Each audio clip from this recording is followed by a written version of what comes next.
오늘은 신축년 새해 첫 주일입니다. 올해는 흰소의 해라고 하지요. 바이러스로 힘들었던 지난 한 해를 생각해 보면 금년이 소의 해라는 사실만으로도 조금 위안이 되는 게 사실입니다.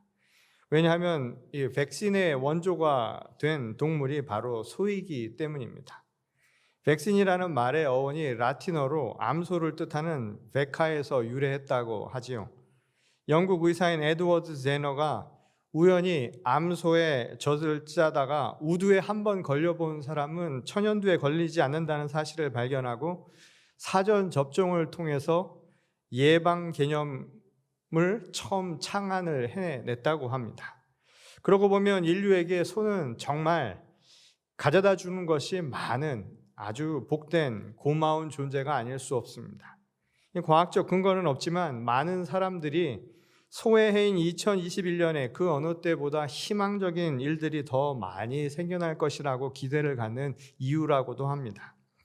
그 기대처럼 우리 교회 모든 성도들과 주변의 이웃들 그리고 세상의 모든 주님의 자녀들이 희망이 성취되는 복된 한 해가 될 수 있기를 바랍니다.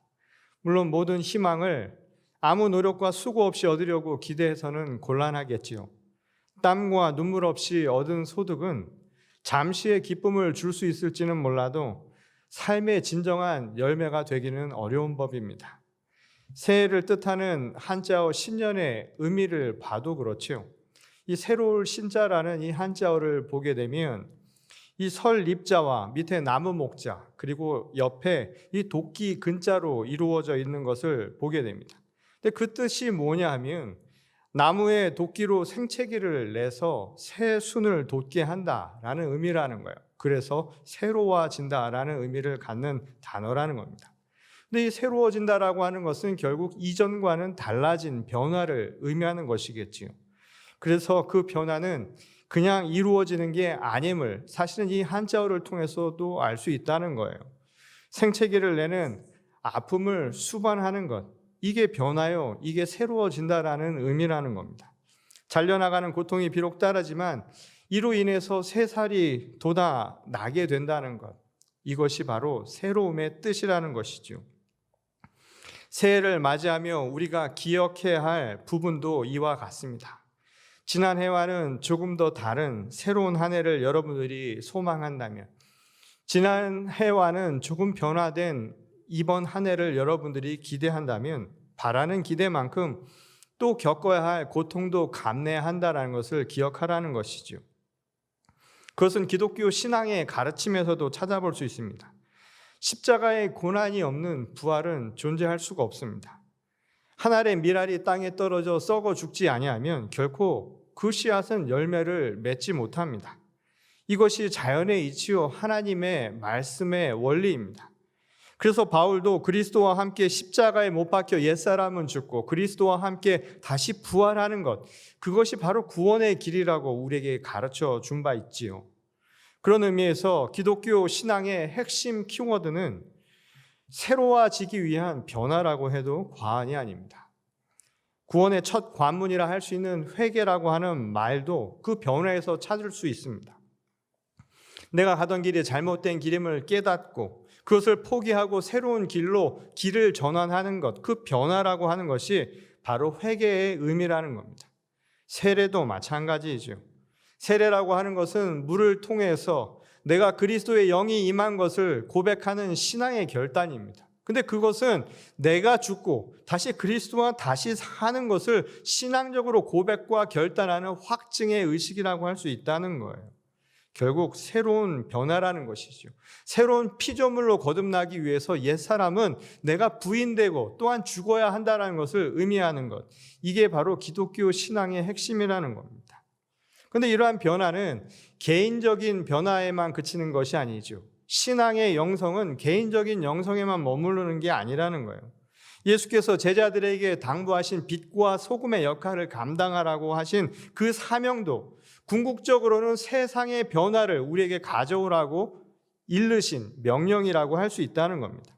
어둡고 부패한 세상을 밝고 정의로운 하나님의 나라로 변화시키기 위한 노력을 우리에게 요청하신 말씀이었다는 겁니다. 그건 역시도 그냥 이루어지는 게 아니죠. 촛불이 불을 밝히기 위해서는 자신을 태워야만 합니다. 소금이 짠맛을 내기 위해서는 자신은 용해되어야만 하죠. 자신을 녹여야만 한다는 거예요.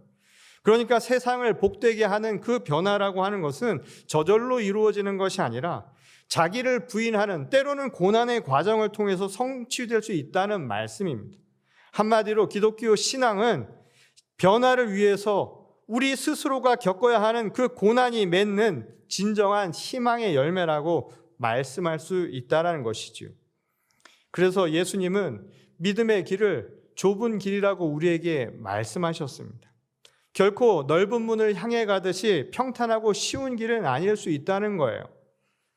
우리의 인생도 돌아보면 그렇죠. 여러분, 인생이 낭만적이기만 합니까?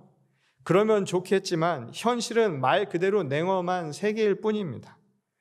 실제로 우리가 맞이하게 될 새로운 한 해도 좋은 일만 일어나기를 여러분들이 기대할지 모르지만 마주쳐야 할 현실은 늘 그렇지 않을 수 있다는 것, 그것은 우리 모두가 인정하는 바이기도 합니다. 그러니 신앙이 우리에게 주는 힘은 결코 일어나지도 않을 것에 대한 막연한 착각 또는 막연한 기대를 갖게 만드는 환상이 아니라는 겁니다. 오히려 신앙은 오늘 우리에게 주어진 엄연한 현실, 바로 이것을 깨닫게 하는 것이지요. 그것을 직시하게 만드는 힘입니다. 그리고 그것으로 멈추는 것이 아니라 그럼에도 불구하고 변화하게 만드는 힘이 바로 신앙이라는 거예요. 희망은 주어진 완제품이 아니라 어쩌면 우리가 함께 만들어 가야 할 조립품이기 때문이라는 겁니다. 바울 사도는 이것처럼 희망을 만들기 위해 좁은 길을 그럼에도 불구하고 가야 할 믿음의 자녀들을 격려하며 그 이유를 우리에게 이렇게 이야기한 바 있죠. 고린도후서 4장 16절에서 18절 말씀을 보면, 그러므로 우리가 낙심하지 아니하노니 우리의 겉사람은 낡아지나 우리의 속사람은 날로 새로워지도다. 우리가 잠시 받는 환난에 경한 것이 지극히 크고 영원한 영광에 중한 것을 우리에게 이루게 함이니, 우리가 주목하는 것은 보이는 것이 아니요 보이지 않는 것이니 보이는 것은 잠깐이요 보이지 않는 것은 영원함이라. 그리스도 안에서 희망의 열매를 맺고자 수고하는 이들은 낙심하지 말라는 일종의 격려와 확신에 찬 말씀이지요. 보이지 않는 하나님의 뜻을 구하며 사는 이들에게 주어진 영광은 잠시 반짝하고 사라지고 말 것이 결코 아니라는 거예요. 그것은 우리에게 영원한 열매로 남게 될 것이라고 사도 바울은 우리에게 그 이유를 얘기하고 있다는 것입니다. 그러니 우리가 맞이하게 될 세상의 현실이 우리의 기대와 바람과 달리 울퉁불퉁하고 다소 험난한 길일지라도 믿음을 가지고 새롭게 변화된 삶을 살아가라는 격려의 메시지라는 거예요. 내일의 희망을 볼 수 있는 시선도 믿음이 물론 줄 수 있지요. 그렇지만 내일의 희망을 성취하는 것도 결국은 믿음의 능력이라는 것을 잊지 말라는 거예요. 그게 바로 신앙인의 힘이라는 것입니다. 그래서 슬픔의 재 대신에 기쁨의 화관을 쓰는 놀라운 역사가 우리 가운데 이루어질 수 있다는 것이지요. 이와 같은 확신에 찬 메시지를 선포한 또 다른 선지자가 있지요. 지금부터 2600여 년 전인 주전 7세기에 활동했던 바로 예레미야입니다. 그가 말씀을 전하던 시기에는 이미 북이스라엘은 아수르에 의해 멸망당한 상태이고 남유다도 언제 무너질지 모를 풍전등화의 위기 속에 처해 있었습니다. 그러나 예레미야가 선포하는 메시지는 아주 분명했지요. 그리고 확신에 찬 메시지였다는 겁니다. 여호와께서 이스라엘의 남은 자를 구원할 것이라는 희망을 우리에게 전했던 것이지요. 예레미야는 남은 자들을 흩어진 이들이라고 부르기도 했습니다. 이 자기 살 곳을 잃어버리고 흩어져 고단한 삶을 살아가던 이들을 일컫는 말이었죠. 그것은 발 디딜 곳이 없어서 자기 설 땅을 잃어버린 사람들이었다는 거예요. 근데 그들 중에는 맹인과 다리 저는 사람, 잉태한 여인과 해산하는 여인이 포함되어 있었습니다. 누군가의 도움이 없이는 결코 생존하기 어려운 사람들을 총망라한 것이에요. 다시 말해서 자기 설 땅을 잃어버린 그 사람들의 모습이었다는 겁니다. 우리 말에 불쌍한 사람들이라는 이야기가 있죠. 불쌍이라는 말을 한자어 유래를 찾아보면 이 아니 부자에 서로 짝이 되는 쌍이라는 의미를 갖는 말이라고 하는데, 짝이 없는 게 불쌍하다는 거예요. 그 왜 그러냐면 사람인이라는 한자어를 보면 서로가 기대어 있는 모습이죠. 인간은 홀로 사는 것이 아니라 함께 더불어 사는 존재라는 거예요. 그래야 자기 설당이 있고 그 기대임을 통해서 의지하며 서로가 살아갈 수 있는 힘을 얻는다는 것이죠. 근데 불쌍한 사람들은 그 쌍이 없는 거예요. 그래서 불쌍하다는 거예요. 홀로 서로 살아가기 어려운 사람들이라는 겁니다. 예레미야는 그들을 일컬어서 흩어진 이들, 남은 자들이라고 불렀다는 거예요. 그런데 예레미야는 하나님께서 그들을 불러 모아 구원하실 것이다 라고 선포를 합니다. 다시 말해서 그들에게 설당을 주시겠다라는 선포였다는 거예요. 근데 그때의 상황을 본문 12절에서 이렇게 기술하고 있죠. 그들이 와서 시온의 높은 곳에서 찬송하며 여호와의 복 곧 곡식과 새 포도주와 기쁨과 기름과 어린 양의 때와 소의 때를 얻고 크게 기뻐하리라. 그 심령은 물된 동산 같겠고 다시는 근심이 없으리로다 할지어다. 불쌍하기 그지없던 그들에게는 정말 꿈에서조차 희망해 보지 못했던 일들이 이루어진 그런 세상을 우리에게 보여주지요. 필요한 것이 더 이상 없을 만큼 삶의 외적인 모든 것들이 채워지고 풍요로운 상태입니다. 그것만이 아니라 마음의 근심이 없이 살아갈 수 있는, 그래서 꿈에서나 만날 수 있는 그런 세상을 우리에게 보여주었다는 거예요. 요즘식으로 표현하면 복리후생이 완벽하게 실현돼서 사는데 염려가 전혀 없는 아주 이상적인 세상이라고 말할 수 있겠죠. 근데 예레미야는 이때 나타나는 현상을 이렇게 표현합니다. 젊은이들이 춤추며 즐거워하는 세상이라는 거예요. 노인들도 그 젊은이들과 함께 기뻐하는 세상이라고 그렇게 표현을 하고 있습니다. 근데 이 말은 지금 생각해 봐도 모두가 한 번쯤 꿈꿔 볼 만한 세상이 아닐까요? 요즘처럼 경기가 침체되고 극심한 경쟁 시스템에서 살아가는 이 현실을 한번 생각해 보십시오. 젊은이들이 일자리를 찾는 것조차 삶의 궁극적인 목적으로 삼을 만큼 어려운 시대를 우리가 살아가고 있습니다. 이 단란한 가정을 꾸리는 것조차도 현실을 일일이 고려하면서 생각해야 할 만큼 어려운 시절을 살아가고 있다는 거예요. 그런 청년 세대의 현실을 여러분 한번 생각해 보십시오. 젊음의 낭만이라고 하는 그 말이 얼마나 사치스럽게 여겨지는가 말이죠. 이게 바로 오늘 우리가 살아가고 있는 현실의 젊은이들의 모습이라는 겁니다. 게다가 급속한 속도로 고령화 사회가 진행되면서 나이를 먹는다고 하는 게 좀처럼 우리들의 삶을 나아지게 만든다는 것을 의미하는 것도 아니게 되어버렸다는 거예요. 오히려 시대 변화에 적응하지 못한 세대가 되어버리고, 그래서 또 다른 사회적 소외감을 느끼고 있는 게 바로 오늘의 현실이죠. 아직도 젊은데, 아직도 해야 할 것이 많은데 일자리를 찾지 못하는 또 다른 현실이요. 내가 살아가는 이유와 또한 내가 살아갈 방편을 마음대로 찾을 수 없는 바로 오늘 이런 현실을 살아가고 있다는 거예요. 그러니 남녀노소 할 것 없이 모두의 슬픔이 즐거움이 되고 근심이 변해서 기쁨이 되는 세상은 예나 지금이나 한결같은 우리의 희망일 수 있다는 겁니다. 그래서인지 오래전 선지자를 통해 주신 하나님의 언약이 오늘날 그 말을 듣는 자들에게는 믿었지 않게 여겨질 수도 있다는 것이죠. 보기에 따라서는 지난 2600여 년 전에 예레미야를 통해 선포된 하나님의 언약이 과연 지금껏 이루어진 게 뭐냐고, 도대체 그것이 하나라도 이루어진 게 있는지 사실 의심하는 게 자연스러운 현상이 되어버렸다는 겁니다. 그렇다고 예레미야의 선포가 지금 우리에게 아무런 의미가 없는 것이라 말할 수 있을까요? 물론 그렇지는 않습니다. 비록 예레미야처럼 다른 많은 선지자들도 우리와 똑같은 사람들이기에 그때와 그 방식만 몰랐을 뿐이지 근본적으로 그들이 전한 말은 결코 틀린 말이 아니었다라는 거예요. 오늘 우리가 읽은 또 다른 본문이죠. 요한복음의 말씀은 그에 대한 확증을 우리에게 주는 말씀이라고 할 수 있습니다. 저자인 사도 요한은 이전에 예레미야가 선포한 여호와의 구원이 우리가 기대했던 방식과는 다를지 모르지만 분명히 성취되었다라고 우리에게 전하여 주고 있지요. 바로 그리스도 예수를 통해 모든 언약이 성취되었다라는 복음의 메시지였습니다.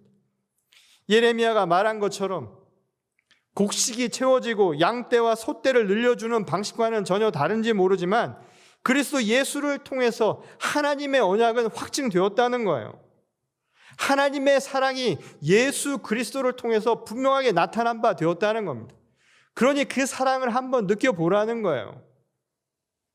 어떤 이들에게는 이런 방식이 참 마음에 들지 않을 수도 있겠지요. 먹을 것을 채워주라 말이에요. 지금 그런 이야기 할 게 아니라 우리에게 지금 당장 필요한 것을 풍족하게 채워주고 우리 등을 따시게 해줄 만큼 우리를 쉴 만한 물가로 인도해 주는 것, 그것이 바로 우리가 기대했던 바입니다. 그게 하나님의 언약이 아닙니까? 라고 불만스럽게 생각하는 사람도 있다는 겁니다. 보이지도 않는 사랑 타령이나 하고 있는 것이 아직 배가 덜 고파서 그런 것이라고 투덜댈 수도 있겠지요. 그런 시선으로 바라보면 하나님의 언약은 아직 성취된 것이 아니라고 볼 수 있을 겁니다.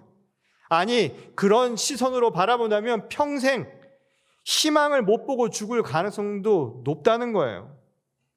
지금도 새해의 희망을 만일 여전히 그렇게 눈에 보이는 시선을 통해서만 보려 한다면 금년 역시 예전과 다를 바 없는 별 볼 일 없는 또 다른 한 해가 될 수도 있을 겁니다.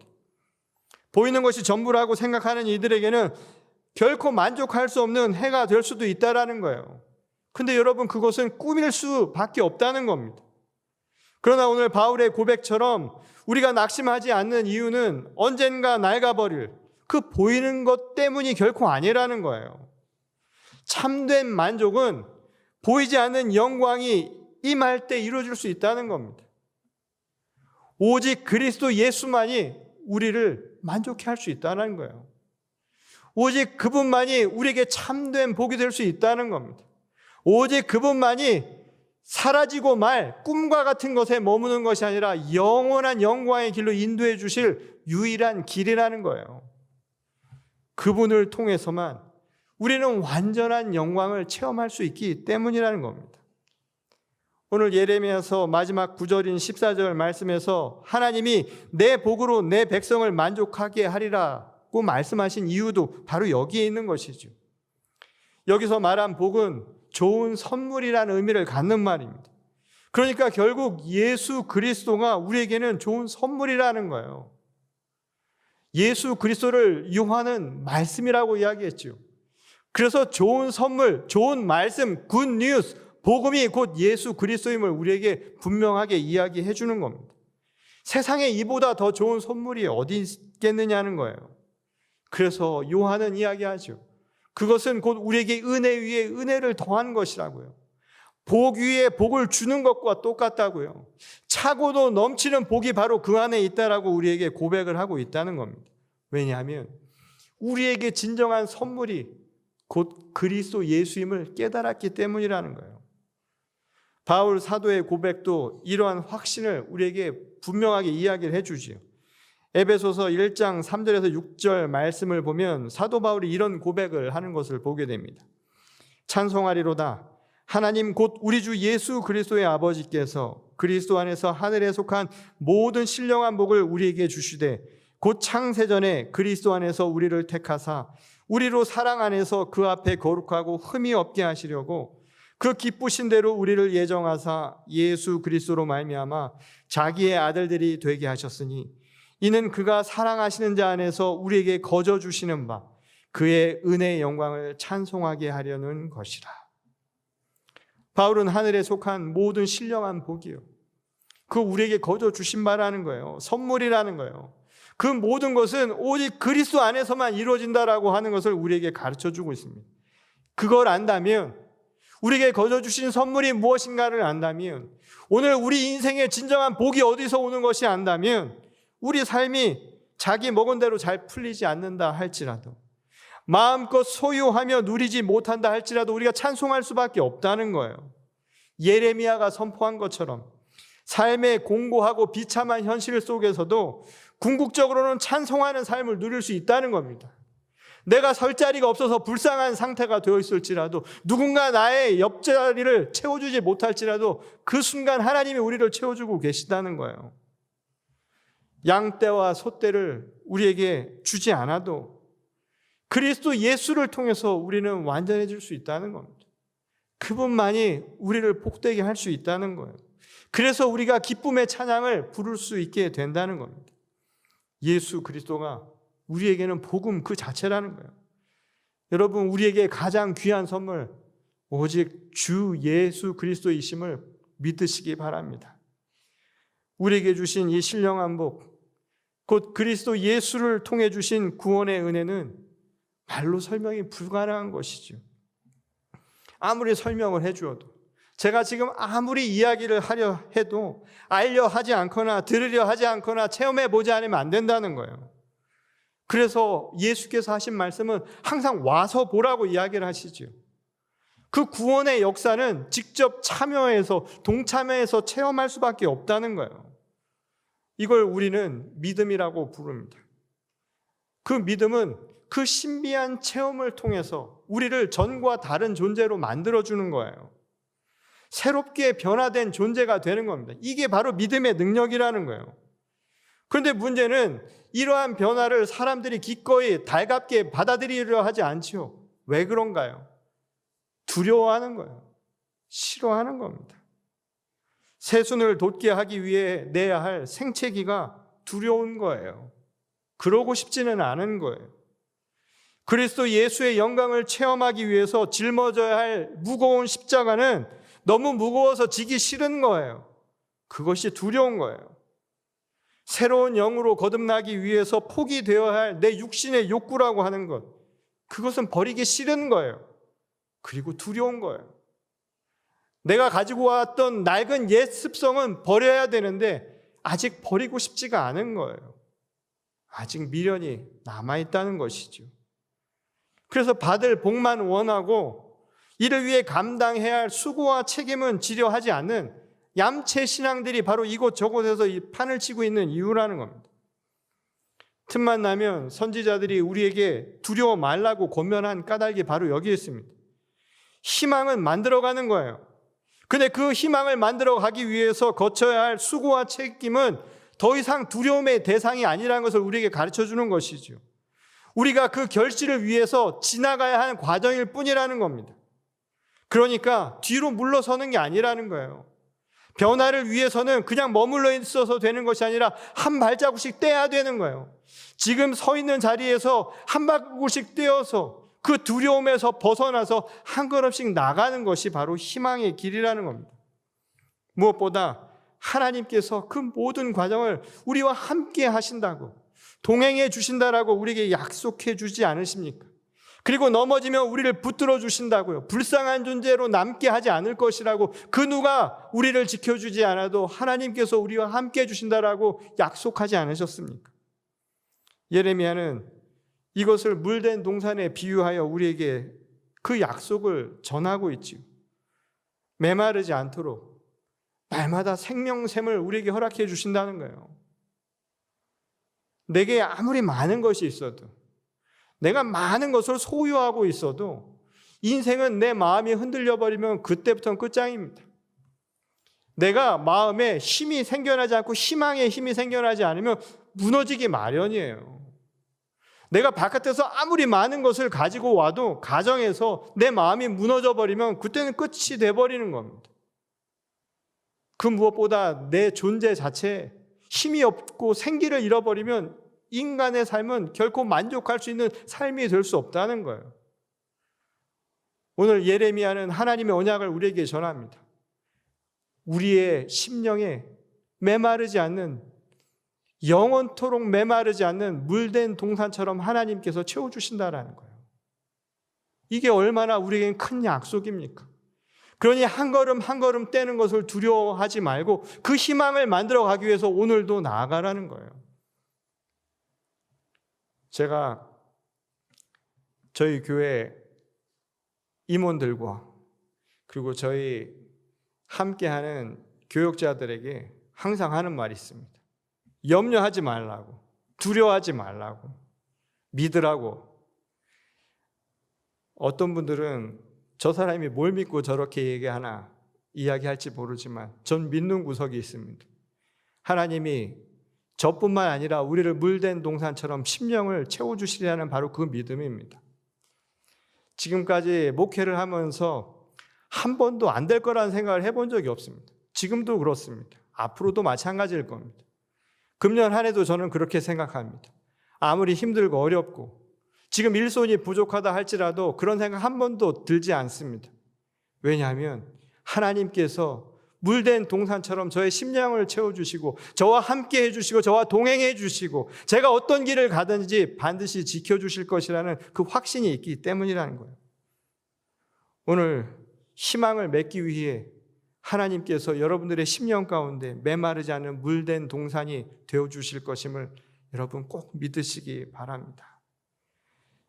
새해 첫 발걸음을 시작한 지 이제 막 사흘이 지났습니다.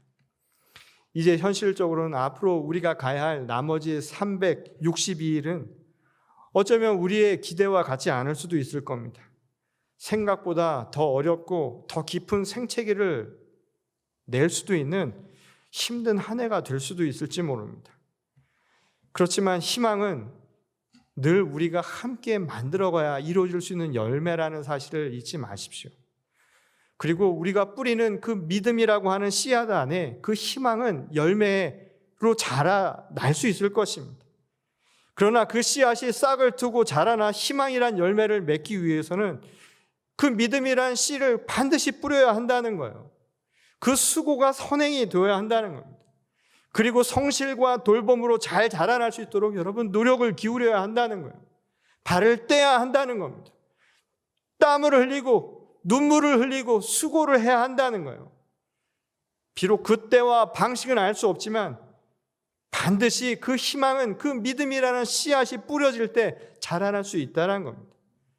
그리고 무엇보다 그것을 자라나게 하기 위해서 물된 동산처럼 하나님께서 끊임없이 우리를 공급해 주신다라고 약속해 주지 않으십니까?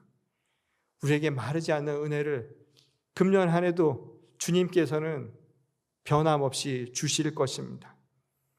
우리의 심령을 채우고도 남을 정도로 풍성한 은혜를 우리에게 공급해 주실 것입니다. 그래서 요한이 고백한 것처럼 은혜 위에 은혜를 더하는 놀라운 역사가 바로 체험하는 모든 이들에게, 믿음으로 고백하는 모든 이들에게 이루어지리라 믿습니다. 그러니 여러분 기쁘지 않을 수 있나요? 날마다 찬송이 우리 입술을 떠나지 않는 금년 한 해가 될 수 있기를 바랍니다. 금년 한 해 하나님의 은혜를 통해 우리의 심령이 물된 동산과 같이 날마다 평안을 누릴 수 있는 복된 한 해가 될 수 있기를 기도합니다. 이를 통해서 우리의 안에서 생수가 흘러넘치는 역사를 함께 나눌 수 있기를 바랍니다. 누군가와 함께 나누며 또한 누군가 의지할 곳이 필요한 사람들에게, 흩어져 살아가는 사람들에게, 설 땅, 기댈 땅이 없는 이들에게 여러분 기댈 언덕이 되어주시기 바랍니다. 섬김과 나눔이 은혜가 충만하여서 흘러넘쳐나는 생수의 강처럼 이루어지는 우리 교회를 통해서, 또한 우리 각자의 삶을 통해서, 또한 우리의 기업을 통해서, 또한 우리의 가정을 통해서 이루어질 수 있는 한 해가 될 수 있기를 바랍니다. 금년 한 해도 주님께서 물된 동산처럼 저희 교회와 그리고 우리 모든 성도들의 삶을 채워주실 줄 믿습니다. 이 믿음으로 오늘도 희망의 열매를 함께 만들어가는 저와 여러분 모두가 될 수 있기를 주님의 이름으로 간절히 축원합니다. 우리 다 같이 기도하시겠습니다. 거룩하신 아버지 하나님 감사를 드립니다. 물된 동산처럼 우리의 심령을 날마다 주님의 은혜로 채워주신다 약속하셨으니 이 믿음을 가지고 금년 한 해도 수고하며 노력하는 복된 한 해가 되게 하여 주시옵소서. 그리하여서 추수할 그날에는 참된 열매, 희망의 열매를 함께 만들어갈 수 있도록 도우시고 또한 그것을 통하여서 우리 자신만이 아니라 우리의 주변과 또한 우리의 공동체를 함께 거룩하며 또한 하나님께서 흡족해 할 만한 아름다운 공동체로 만들어갈 수 있는 저희 모두가 되게 하여 주시옵소서. 특별히 우리 교회를 기억하셔서 올 한 해 우리 교회 모든 성도들이 주 안에서 영육 간의 강건함을 입게 하시고 주 안에서 풍성한 열매를 맺게 하시며 또한 서로 간에 하나님의 은총을 고백하며 결단하여서 세상 곳곳에서도 하나님의 복음을 전파하는 주의 귀한 도구로 삼아 주시옵소서. 오늘도 주님께서 우리에게 크신 은총 베풀어 주신 줄을 믿사오며 거룩하신 우리 주 예수 그리스도의 이름으로 간절히 기도드렸습니다. 아멘.